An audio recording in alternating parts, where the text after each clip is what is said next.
good evening once again, and thank you for joining us for the stories making headlines. My name is Alan Adonis. Government has deferred some of the proposed tax amendments announced last month. At its meeting yesterday, Cabinet resolved not to pursue the increases proposed in value-added taxes, export levies and corporate income tax.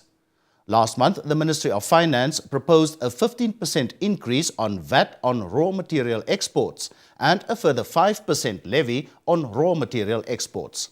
Following reaction to these proposals and subsequent consultations, at its meeting yesterday, Cabinet decided to keep raw material exports zero-rated.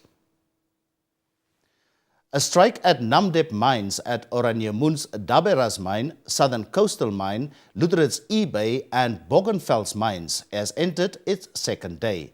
The Mine Workers Union of Namibia's Namdeb branch secretary for information and publicity says the no work, no pay threats by Namdeb would not discourage workers from continuing with the strike.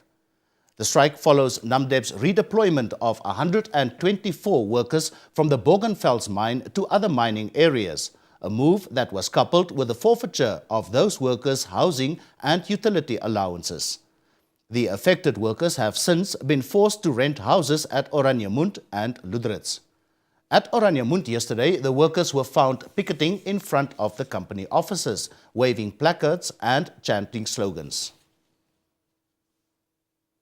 The Polytechnic of Namibia continues to expand. Today, the institution held a groundbreaking ceremony for its School of Health and Applied Sciences.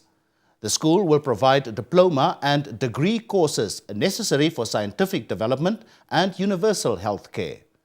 The new infrastructure will provide about 7,300 square meters of space for teaching, learning and research.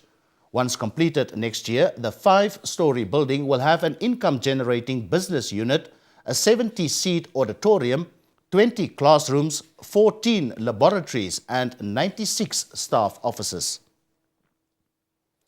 In business news, the construction of the first ever fully-fledged broiler farm in Namibia is progressing well. The General Manager of Namib Poultry Industries, Gys White, says Namibia should have its own locally produced chicken by March next year. The construction started in April and should be completed by next year. White stated that the poultry farm will include a breeder farm producing close to 325,000 hatchable eggs per week and a hatchery producing 250,000 day-old chicks per week. It will also include a broiler farm where the chicks are grown for 5 to 7 weeks before they are slaughtered at a state-of-the-art abattoir. In sport news, a 30-member Namibian rugby squad for next month's Rugby World Cup was announced in Windhoek today. MTC Namibia also came to the rugby union's rescue and offered to pay the rest of the costs for the rugby team's participation in the World Cup in New Zealand.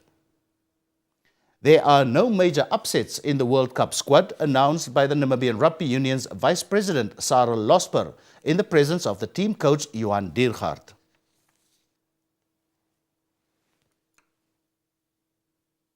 In international news, President Ali Abdullah Saleh has vowed to return to Yemen 2 months after flying to Saudi Arabia for treatment for wounds sustained in an attack on his palace compound.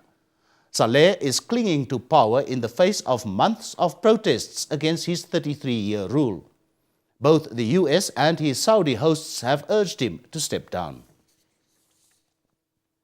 And those were the stories that made headlines today. Join us tomorrow evening again during the same time slots. Pleasant viewing further on. Good night.